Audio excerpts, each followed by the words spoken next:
नमस्कार दोस्तों, कहानियों की श्रृंखला में आज सुनेंगे मालती जोशी जी की कहानी राजधानी एक्सप्रेस। लेकिन उससे पहले मेरा आपसे विनम्र अनुरोध है कि अगर मेरे द्वारा सुनाई हुई कहानियाँ आपको अच्छी लगती हैं तो मेरे चैनल को सब्सक्राइब ज़रूर करें, लाइक करें और अपने दोस्तों और परिचितों में शेयर भी करें। बेल आइकन दबाना बिल्कुल भी ना भूलें। आज सुनिए राजधानी एक्सप्रेस। स्टेशन पर लगभग पूरा कुनबा ही उन्हें छोड़ने आया हुआ था। नई बहू के प्रति उनका यह प्यार दुलार देखकर नेहा तो गदगद हो गई थी, परंतु जुगल किशोर ने उसकी यह खुशी ज़्यादा देर टिकने न दी। दर्जन भर प्लेटफॉर्म टिकटों के पैसे चुकाते हुए वह खींच कर बोला था, सब साले राजधानी एक्सप्रेस देखने आए हैं। अरे ट्रेन जैसी ट्रेन है, कोई उसमें पर लगे हैं, बौड़म कहीं के। नेहा तो सुनकर दंग रह गई थी। अपने ही घर वालों के प्रति कोई इतनी घटिया टिप्पणी कर सकता है। वैसे उसे इतना हैरान होने की ज़रूरत नहीं थी। पिछले 8 दिनों में वह इस व्यक्ति के बड़बोलेपन और खोखले दंभ के शर्मनाक प्रदर्शन से परिचित हो चुकी थी। उसे तो बल्कि डर ही लग रहा था कि इंदौर जाकर यह पता नहीं क्या गुल खिलाएंगे। इस डर के कारण शादी के बाद पहली बार पीहर जाने की खुशी भी मद्दिम पड़ गई थी। अपने स्नेही परिवार का केंद्र बिंदु बना वह व्यक्ति लगातार लंबी हाँके जा रहा था। उसे झेलना नेहा के लिए लगभग असहनीय हो गया था। गाड़ी जैसे ही प्लेटफॉर्म में दाखिल हुई, उसने राहत की सांस ली। उसे लगा कि यातना का दौर अब समाप्त हो गया है। बेचारी, उसे क्या पता था कि यातना का दौर तो अब शुरू हुआ है। गाड़ी के रवाना होते ही बैरा पानी की बोतलें दे गया। ठंडी तो है ना? तब तक बैरा काफ़ी आगे निकल गया था। जुगल ने उसे वापस बुलाया और पूछा, बोतल ठंडी तो है ना? आप खुद देख लीजिए, दूसरी ले आओ, यह ठंडी नहीं है। जुगल ने दोनों बोतलें लौटा दी। नेहा का प्यास के मारे गला सूख रहा था, पर वह छटपटा कर रह गई। उसके बाद वेटर तब नमूदार हुआ जब सूप सर्व हो रहा था। अभी से सूप दे रहे हो? जुगल ने कहा, खाना कब दोगे? जी 12 बजे। 12 बजे कोई खाने का टाइम है? सुनो, हमें 12 बजे सूप देना और 1 बजे खाना, समझे? बैरा सूप लेकर आगे बढ़ गया। 2 बार याद दिलाने पर पानी की बोतलें आईं।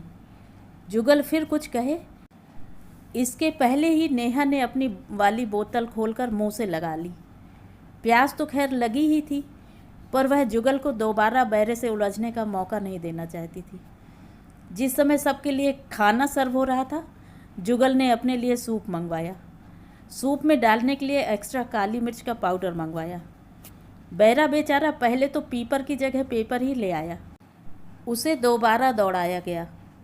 दुर्भाग्य से उन लोगों को साइड बर्थ मिली हुई थी, जिसके लिए गाड़ी में घुसते ही जुगल ने एजेंट को धुआंधार गालियां दे डाली थी।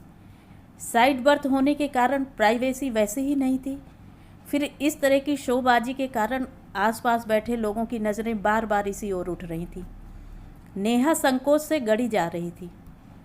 सबको खाना सर्व होते देख नेहा को भी भूख लगाई थी। सुबह संकोच के मारे ठीक से नाश्ता भी नहीं कर पाई थी। 1-2 बार दबी जबान से उसने पति से कहा भी था, पर बुरी तरह झिड़क दी गई थी। एकदम रुआंसी हो आई थी वह। जब सबका खाना समेटा जा चुका तो जुगल ने बैरे को ऑर्डर दिया, हमारा खाना लगाओ। और उसके बाद जुगल ने एक अप्रत्याशित कदम उठाया। आमने सामने वाली बर्थ के बीच में खिड़की के पास एक छोटी सी टेबल होती है। वहाँ बैठे हुए यात्रियों से उसने कहा, आप लोग थोड़ा सरक जाएंगे, हम लोगों को खाना खाना है। वे लोग ही नहीं, नेहा भी भौचक होकर देखती रह गई थी। उसके तो पैर ही नहीं उठ रहे थे। तमाशा तो खैर उनका बन ही चुका था। वह जल्दी निबट जाए इसलिए वह चुपचाप जाकर सामने वाली सीट पर बैठ गई। बड़ी देर तक इंतज़ार के बाद जुगल ने बैरे को आवाज़ दी, हमारा खाना कहाँ है? आपकी सीट पर, इधर लाओ। बैरे ने दोनों बॉक्स लेकर उनके सामने रख दिए। क्या क्या है? छोले, चावल, आलू पनीर, पराठे, सलाद, दही। दाल नहीं है? नहीं, आज छोले हैं, पर मेन्यू में तो दाल लिखी है। बैरे ने कोई जवाब नहीं दिया। हमें दाल चाहिए। मैनेजर को बुलाओ। उसके बाद मैनेजर को बुलाओ जैसे उसका तकिया कलाम ही हो गया। फिर उसने रोटियों का रोल खोला। ये तो एकदम कच्ची हैं। जुगल ने नेहा की रोटियों का भी मुआयना किया। फिर दोनों रोल उसे पकड़ाते हुए कहा, बदल कर लाओ। 2 बार बैरे को दौड़ाने के बाद खाना शुरू हुआ। इतनी भूखी थी नेहा, पर इस हंगामे से उसकी तो जैसे भूख ही मर गई। एक तो दूसरों को उठाकर उनकी जगह बैठने के लिए वह शर्मसार थी, और उनका खाना था कि ख़त्म ही नहीं हो रहा था। मुश्किल से वह एक रोटी खा पाई और उठ खड़ी हुई। यह ख़त्म करो भाई, we have paid for it. शर्म से नेहा के तो आंसू निकल आए। पति की अवज्ञा करके वह हाथ धोने चली गई। लॉबी में बैरे आपस में बतिया रहे थे। नई दुल्हनिया पर रौब गांठ रहा है ससुरा। पहली बार राजधानी एक्सप्रेस में चढ़ा होगा। उसे क्या मालूम कि ऐसे 50 को हम लोग रोज़ चरा लेते हैं। शर्म के मारे नेहा वॉश बेसिन के पास खड़ी न रह सकी, सीधे टॉयलेट में चली गई। उसका मन हुआ कि पूरा सफ़र यहीं काट दे, ताकि किसी की नज़रों का सामना न करना पड़े। अपना आंसुओं से भरा चेहरा अच्छी तरह धोने के बाद वह अपनी पुरानी वाली सीट पर आकर बैठ गई। जुगल अभी खा ही रहा था, शायद उसके हिस्से का भी ख़त्म कर रहा था। We have paid for it. इत्मीनान से खाना खाने के बाद एक लंबी सी डकार लेकर वह हाथ धोने चला गया। उसका मन हुआ कि टेबल पर बिखरा खाना जल्दी से समेट ले, ताकि उसके सहयात्री आराम से बैठ सकें। वह यह भी जानती थी कि ऐसा करना अशोभन होगा, इसलिए मन मारकर चुपचाप बैठी रही। बैरा जब टेबल साफ कर गया तभी उसे चैन आया। खाने के बाद दोनों को झपकी सी आने लगी थी।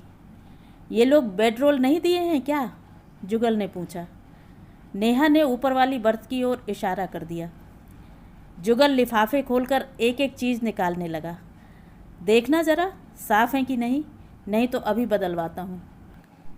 ये लॉन्ड्री पैक ही होते हैं, नेहा ने कहते हुए ऊपर की बर्थ पर बिस्तर लगा ही दिया। अपना भी लगा लो। लगा लूँगी, आप ऊपर तो जाइए। इतने लोगों के सामने सोने का तो सवाल ही नहीं था, पर उसने हुज्जत नहीं की। नहीं तो सुनना पड़ता, we have paid for it. पीठ के पीछे तकिया लगाकर उसने पैर लंबे कर लिए और पैरों पर चादर डाल ली। 4 बजे चाय आई। फ्रूट्स कहाँ हैं? जुगल ने पूछा। चाय के साथ फ्रूट्स? नेहा ने कहना चाहा तो जुगल ने उसे घुड़क दिया। तुम चुप रहो, मुझे पता है चाय के साथ फ्रूट्स सर्व होते हैं। फिर बैरे से कहा, तुम ज़रा अपने मैनेजर को बुलाओ। थोड़ी देर बाद बैरा 2 बाउल्स दे गया, जिनमें सेब की व केले की फांकें थीं और थोड़े से अंगूर थे। जुगल ने एक अंगूर मुंह में डाला और विजयी मुद्रा में नेहा की ओर देखा। तभी एक स्मार्ट सा आदमी उनके सामने आकर खड़ा हुआ। I am the manager, any complaint sir? चाय के साथ फ्रूट्स सर्व क्यों नहीं किए गए? किए तो हैं, उसने बाउल्स की ओर इशारा किया। वह तो रिमाइंड कराने के बाद आए हैं। वो बात यह है सर कि फ्रूट्स हम सिर्फ AC फर्स्ट वालों को सर्व करते हैं। नेहा को लगा कि धरती फट जाए और वह उसमें समा जाए, पर वह धरती पर कहाँ थी। वह तो राजधानी एक्सप्रेस के AC 3 की बोगी में सफ़र कर रही थी, और मैनेजर ने बड़ी विनम्रता से उन्हें उनकी औकात बता दी थी। तो ये हम पर एहसान किया जा रहा है? जुगल फुपकार उठा। एहसान कैसा सर, आप तो हमारे मेहमान हैं, आपको खुश रखना हमारा फ़र्ज़ है। Carry on and thank you. उन फलों को छूने की भी नेहा की इच्छा नहीं हुई। जुगल ने ही दोनों बाउल्स खाली किए। 6 बजे के करीब वेटर शाम के खाने को पूछने के लिए आया। उन लोगों को 9 बजे भोपाल उतरना था, जहां जुगल के दोस्त के यहाँ रात गुजार कर वे सुबह इंदौर के लिए रवाना होने वाले थे। खाना रात का वहीं था। वह सचमुच खुश थी कि दोपहर के खाने का तमाशा रात को रिपीट नहीं होगा। उसे सचमुच हौल बैठ गया था। बैरा जब पूछने आया तो जुगल उससे मेन्यू दरियाफ्त करने लगा। पर हम लोग तो, नेहा ने कहना चाहा तो जुगल ने उसे घुड़क दिया और बैरे से कहा, दोनों नॉन वेज और दोनों पैक करके लाना। लेकिन मैं तो, नेहा ने फिर कहना चाहा तो जुगल झल्ला उठा। तुम थोड़ी देर चुप नहीं रह सकती? मुझे मालूम है हम मुकेश के यहाँ जा रहे हैं। उसकी बीवी ने जो भी पूड़ी सब्जी बनाई होगी तुम खाना, हम दोनों चिकन उड़ाएंगे।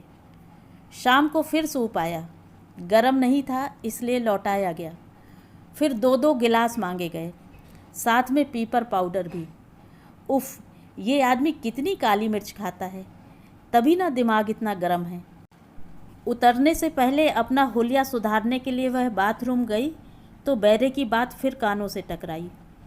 वह सरफिरा भोपाल उतर रहा है। अच्छा है, नहीं तो रात भर कान खा जाता।